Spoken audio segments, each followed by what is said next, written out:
काय आमचे ते आणि आबा मला एक सांगा त्यांचा आजचा डान्स पण व्हायरल होणार आहे नाही मी काय झालं डान्स केला ना त्यातच आबांचं खरं समाधान आहे त्यातच आबा खरे जिंकलेले नाही मीच नाचल्यासारखं मला स्वतःला असं वाटतं की मीच नाचतोय बरोबर आहे आणि आणि त्यांच्या पण डोळ्यामध्ये आज आनंद आशीर्वाद महाराष्ट्राचे लाडके मुख्यमंत्री देवेंद्रजी फडणवीस साहेब यांच्या नावाने माळशिरस तालुक्याचे लोकप्रिय आमदार रामभाऊ सातपुते यांनी आज भव्यदिव्य असं देवाभाऊ केसरी मैदान संपन्न केलं आणि या मैदानामध्ये प्रथम क्रमांकाची बैलजोडी ठरलेली आहे।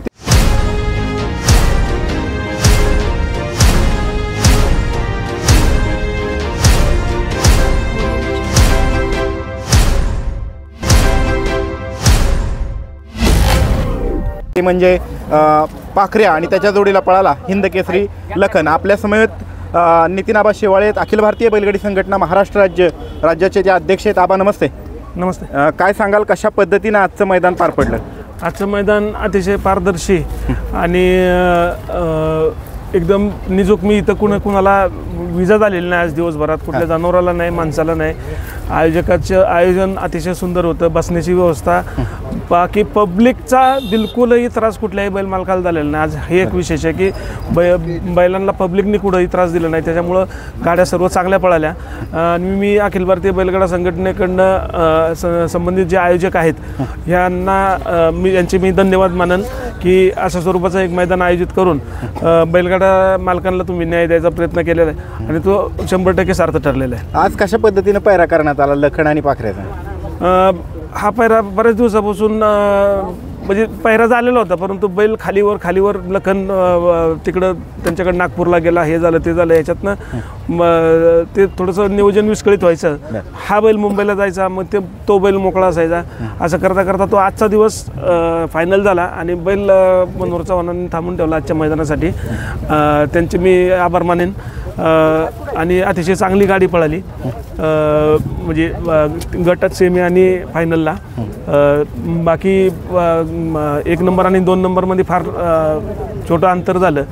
2 नंबरला पळालेली सुद्धा मला वाटतं पालवे साहेबांची नंदेची गाडी होती, ती सुद्धा फार घासून उतरली आणि अतिशय निर्णय कसा देण्यात आला फायनलचा?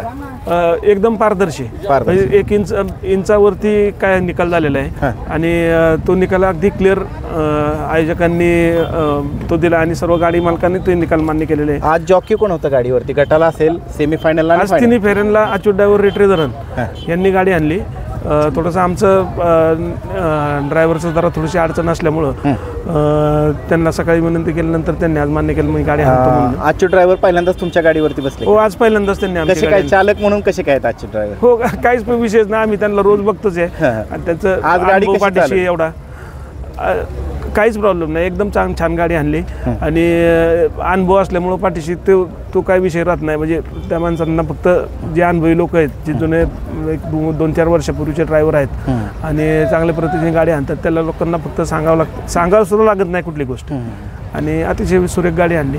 आणि आज तुमचे या भागातील सहकारी पण आले, त्यांचा परिचय करून द्या प्रेक्षकांना, कशा पद्धतीने ते तुम्हाला सहकार्य करत असतात? हो, हे आमचे जुने सहकारी आहेत ॲक्च्युली, म्हणजे आजचे नाहीत आणि हे तर काय आमचे ते आणि आबा मला एक सांगा त्यांचा आजचा डान्स पण व्हायरल होणार आहे? नाही मी काय झालं, मला थोडंसं डोळ्यात गुलाल गेल्यामुळे मी बाजूला गेलो, मला पाहायला नाही मिळालं। अतिशय 1 नंबर डान्स केला, सुंदर, आज पण परत व्हायरल होणार। काय सांगाल त्यांच्या आनंदाविषयी? त्यांचा आनंद म्हणजे देवाने त्यांना असं स्वभाव, बुद्धी आणि शरीर देवाने त्यांना प्रदान केलेलं आहे की ते आनंद व्यक्त करू शकतात आणि ते स्वतःच्या मस्तीत आनंद व्यक्त करतात, कुणाला हिनवण्यासाठी कधीही तो माणूस आनंद व्यक्त मैदान म्हणतं की विजूभाऊंनी जो आनंदात डान्स केला ना त्यातच आबांचं खरं समाधान आहे, त्यातच आबा खरे जिंकलेले। नाही मीच नाचल्यासारखं मला स्वतःला असं वाटतं की मीच नाचतोय। बरोबर आहे आणि खरंच आजचं म्हणजे बघण्यासारखं होतं, सगळं प्रेक्षक मी त्यांच्या मुलांना सुद्धा म्हणतो, अरे तुम्ही त्यांना सुना नातू आहे त्यांना आता, पण म्हणलं अरे तुम्ही काय त्यांच्या पोटाला जन्माला आला, म्हणलं अजून माणूस आहे ना, तुम्हाला नाचायला आवडत नाही। आणि त्यांच्या पण डोळ्यामध्ये आज आनंद आशीर्वाद त्याची मुलं पण आहेत तिथं ऐकायला। हा एक मुलगा आहे त्यांचा, हा एक चिरंजीव आहे आणि हा नातू बसलाय बघा विजूभाऊ, आणि हा एक नातू आहे बघा त्याचा। आणि बघा म्हणजे एक बैलगाडी मालकाचं नियोजन करत असताना एक अतूट नातं जोडलं गेलेलं असतं। विजूभाऊ सुद्धा भावनिक झालेले आहेत आणि त्यांच्या डोळ्यात सुद्धा आनंद अश्रू आलेले आहेत। आणि ह्या सहकार्यांच्या विषयी काय? नाही, ह्या लोकांचं समाधान ही सगळी माझी टीम जर समाधानी असेल ना तर माझी काही गरज पण नसते. मी पण माझा स्वतःचा आनंद लुटण्यासाठी मला वेळ मिळेल तसा येतो. परंतु ही लोक ही सगळी समाधानी असले ना आणि ह्यांच्या समाधानासाठीच बाबा काय करायचं, हे मैदान खेळायचं, ते नाही खेळायचं, तो बैल घालायचा, हा बैल घ्यायचा, सगळं त्यांच्या मनाने चाललेलं असतं. मी फक्त शिक्कामोर्तब करायला असतो शेवट. आणि आजचं जे मैदान पार पडलं अतिशय उत्तम झालं का? अशा पद्धतीची मैदानं आगामी काळामध्ये व्हावीत का? या मुलाखतीच्या माध्यमातून तुम्ही काय आयोजकांना सांगाल की कशा पद्धतीनं मैदान आयोजन असं असावं की जिथं आज बघा तुम्ही सांगतो एकही गाडी मालकाची तक्रार नाही की पब्लिकमुळं माझ्या गाडीचं काहीतरी नुकसान झालंय. दुसरी गोष्ट आज इथं कुणाला इजा झालेली नाही बिलकुल, न जनावराला न माणसाला. ही जे चोख आयोजन आहे त्याचा हा परिणाम आहे. आणि निकाल वगैरे जे आहे ते सगळं पारदर्शीपणे दिले गेलेले आहेत. मी स्वतः काही निकाल दिलेले आहेत. काय होतं, निकाल देत असताना एक कोणतरी नाराज होत असतो आणि एकाला कुणाला तरी आनंद होत असतो.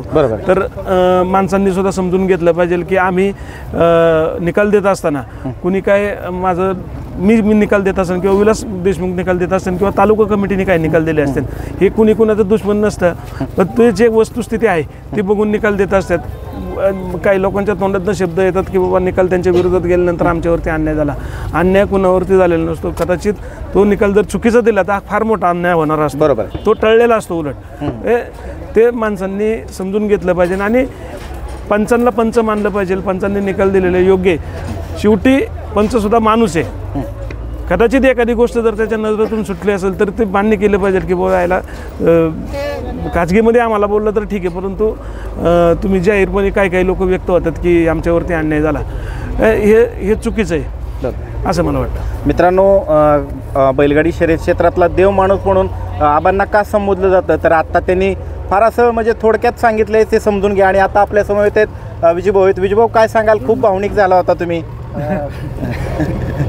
म्हणजे गाडी जर फायनल राहिली तुम्ही मगाशी म्हणल्याप्रमाणे आव्हानचा म्हणजे मी समजा आनंद व्यक्त जेवढा करतो तेवढा माझ्या आनंदामध्ये सगळीच आपली टीम सहभाग असते. अधिक मी म्हणजे आबाच आनंद व्यक्त करतात असं मी समजतो. हे आनंद अधूनमधून मी आबाला फोन करत होतो. बाबा म्हणले थांबा मी आलोच. आबांच्या मला वाटतं लक्षात आला असेल हा गोष्टीविषयी. आणि बाकीचा जो विषय असतो ते आम्हाला सारखी मिठी असते. म्हणजे दिवसातून 5-6 वेळाला तो आम्हाला फोन करून हे जा असं आहे, हे पायऱ्यात तसं आहे, आबाला असेल आम्हाला असेल.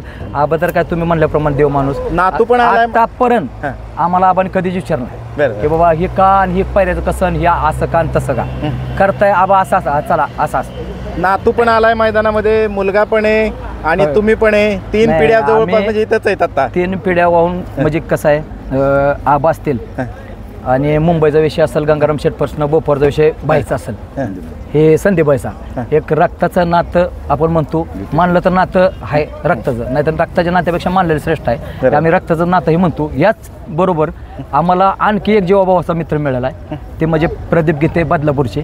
मी आबांना म्हणलो होतो ज्या वेळेला म्हणजे ते बी चांगले उद्योगपती आहेत, आबाबा आहेत, पण आबांचं मत आलं की नाही ते आपले जुने सवंगडे आहेत, जुने दोस्त आहेत.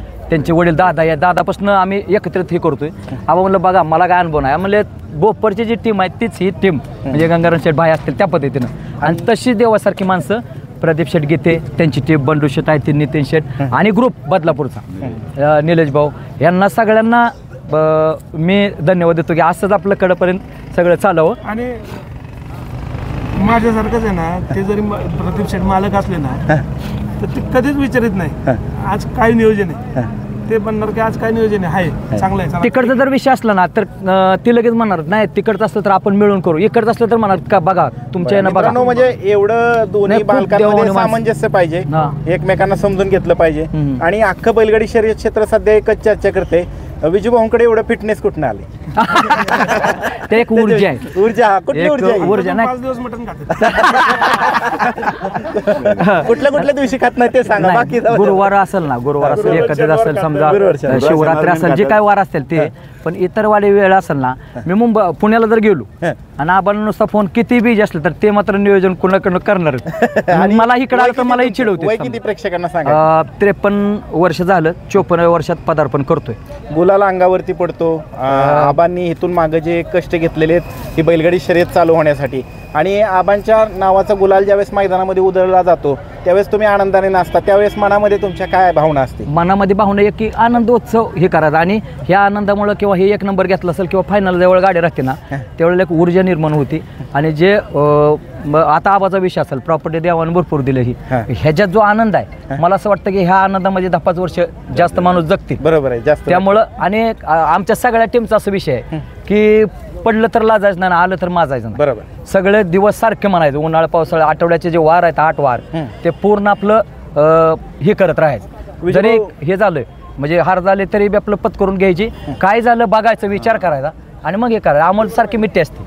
पोरं कोणाला काय त्याच्यापाशी बोलायचं थोडं हे करते, मी म्हणलं मला काय बोलत जावा, मग याला आपलं सांगायचं.